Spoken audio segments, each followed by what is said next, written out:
जय श्री कृष्णा दोस्तों। आज हम लोग देखेंगे भागवत गीता के अध्याय 1 के श्लोक 11 और 12। जैसा कि हमने अपने पिछले के श्लोक में देखा था, अध्याय 1 के श्लोक 10 में देखा था कि दुर्योधन जो है वो किस प्रकार द्रोणाचार्य से अहंकार में बातें कर रहा है।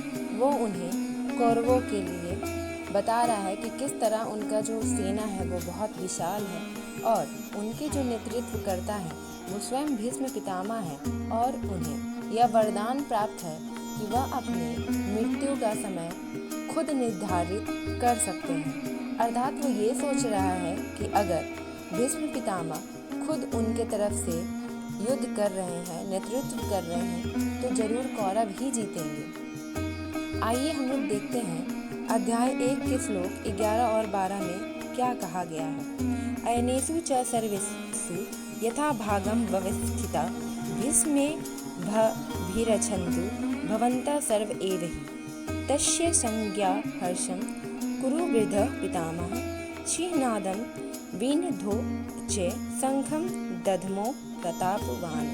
अर्थात इसका जो मीनिंग है वो यहाँ पे दिया हुआ है। इसका अनुवाद कुछ इस प्रकार है।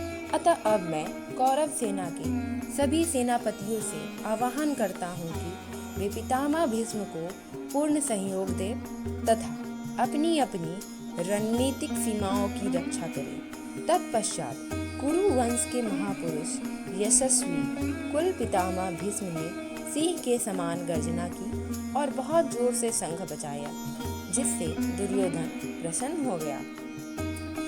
दुर्योधन ने सभी कौरव सेनापतियों से आग्रह किया कि वे भीष्म पितामह के आसपास रहें और उन्हें सैन्य दल में अपनी अपनी स्थिति की रक्षा करते समय पूरा समर्थन दें। दुर्योधन ने भीष्म की अजयता को एक लाभ के रूप में देखा और इसे अपनी सेना के लिए ताकत और प्रेरणा के रूप में इस्तेमाल करना चाहता था।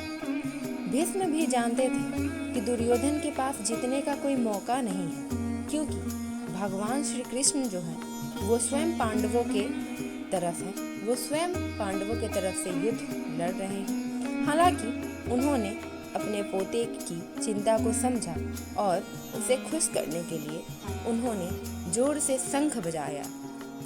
शंख बजाना पुराने दिनों में जब भी शंख बजाया जाता था तो वो एक तरह से युद्ध की शुरुआत का संकेत हुआ करता था। इससे दुर्योधन को यह भी पता चला कि भीष्म कौरव सेना का नेतृत्व करने के लिए तैयार हैं और वह कर्तव्य निष्ठा से लड़ेंगे और किसी भी तरह की चोट से नहीं बचेंगे। ऐसे वीडियोस को जानने के लिए हमारे साथ बने रहें। धन्यवाद।